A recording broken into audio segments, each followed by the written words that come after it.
Şallı TV kanalında Яңалыклар программасы. Студияда Рөстәм Асадуллин. Хәерле кич. Ишек алдында дистәләгән машинаны бәрдере. Руль артында йокыга киткән ир-ат шәһәрдәшләренең милкенә зур зыян салган. 2 ел Шаллы алдынгы үстерешле территория статусы йөртә. Резидентларны җәлеп итү өчен нинди чаралар күрергә кирәк? Тәрбиягә алынган әбине үз әниләре кебек күрәләр. Мәдинә Бакирова елдан артык Шаллы гаиләсендә яши.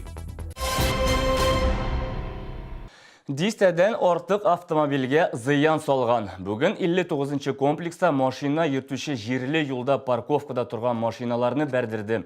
Шаһитлар белдерүенчә, зыян күрүчеләр дә бар. Шахитлар белдерүенчә, гаепленең автомобиле 5904 ирту янында торган, аягында чак кына басып торучы ир-ат икенче подъезддан чыгада машинасына утыра. Урамда булганнар видеога төшерә, 112 хезмәтенә шалтыраталар. Уходите, уходите отсюда, уходите. Әлегә зыян килгән автомобильләр санын төгәләйтеп булмый, 12-гә якын. Ишек алдында ял итүче балалар, шофер чак кына арба төртеп баручы ананы бәрдереп китмәде ди. Ехал и прям начал вот так вот полностью. И прям он там женщина еще с ребенком была.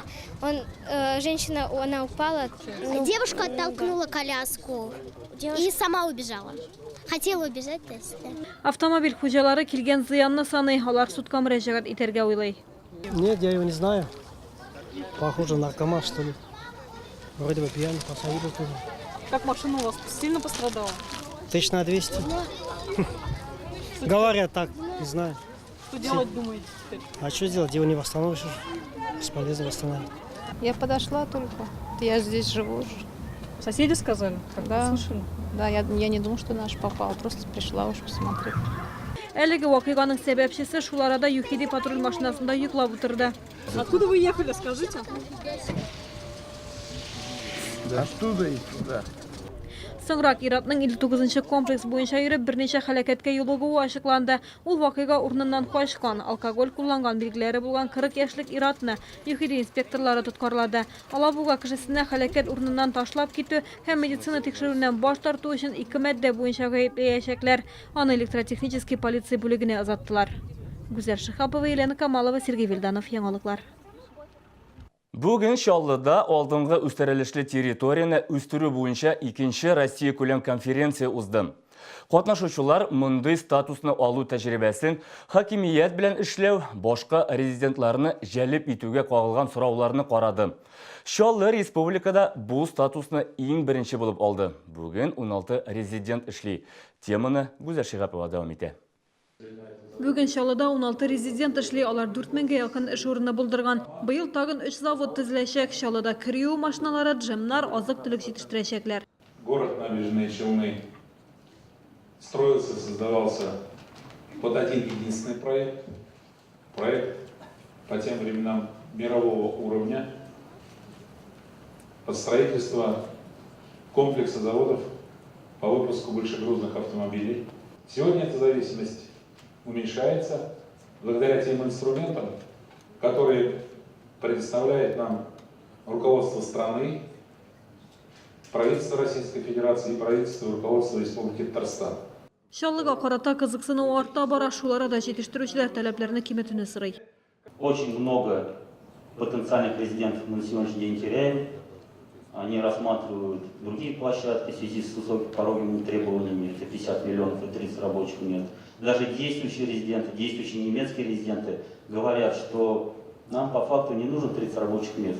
Тәҗрибәне өйрәнү барышында сораулар хәл ителә бара. Республика резидентларга җир бирү процессын җиңеләйттеләр. Бизнес-планга булган таләпләр дә йомшара. Татарстанда алдынгы үстерелешле территория статусын 4 шәһәр йөртә. Комплекслы план буенча алар 110 резидент җәлеп итәргә, 17 мең яңа эш урыны булдырырга тиеш. Гүзәл Шихапова, Илдар Шайдуллин, Яңалыклар.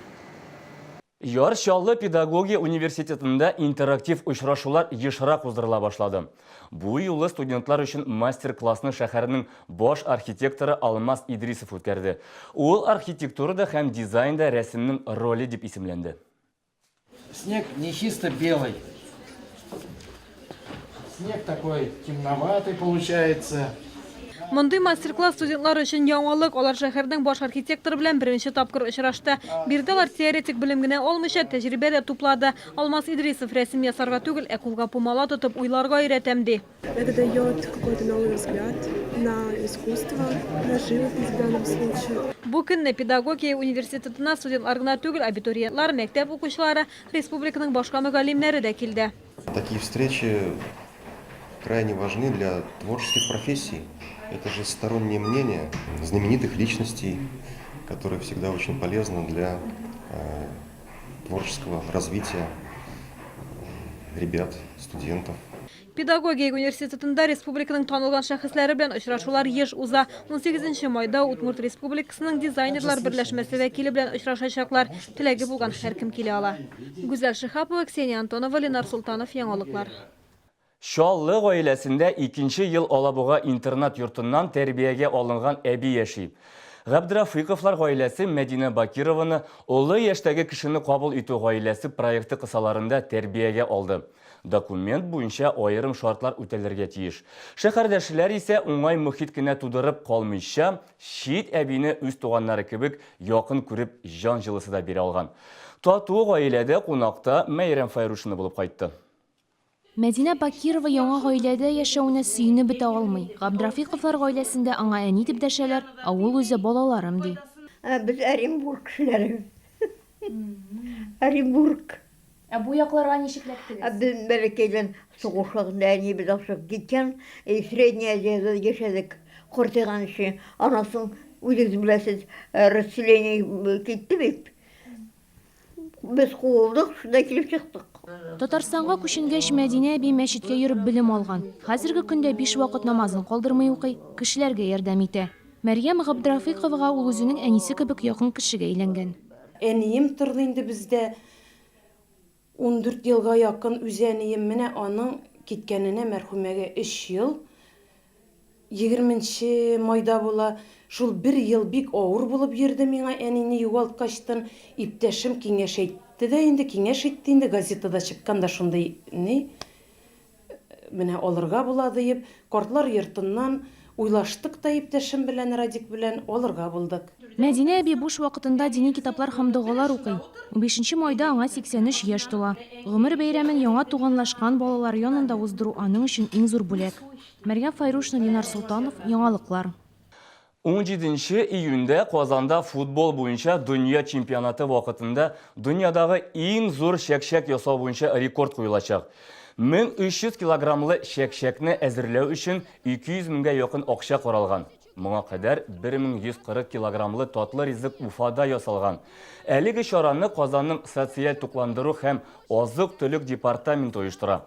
Рекордлар китабыннан чакырылган эксперт әзер ризыкны үлчәп, теркәп куярга тиеш булачак. Махсус сертификат биреләчәк, шуннан соң бу рекорд китапка кертеләчәк. Бүгенге менә шулар. Мин Рөстәм Асадуллин сезнең белән киләсе очрашуларга кадәр саулашам. Исән, имин булыгыз.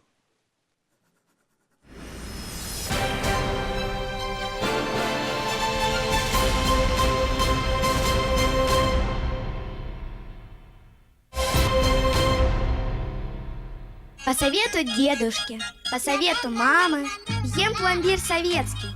Вкусный самый. Пломбир советский. Вкус детства от компании «Славица». 13, 15, 16 и 17 мая в бизнес-центре «Единство» состоится мастер-класс Александра и Ирины Юрановых. Как сделать так, чтобы денег было больше, а проблем меньше.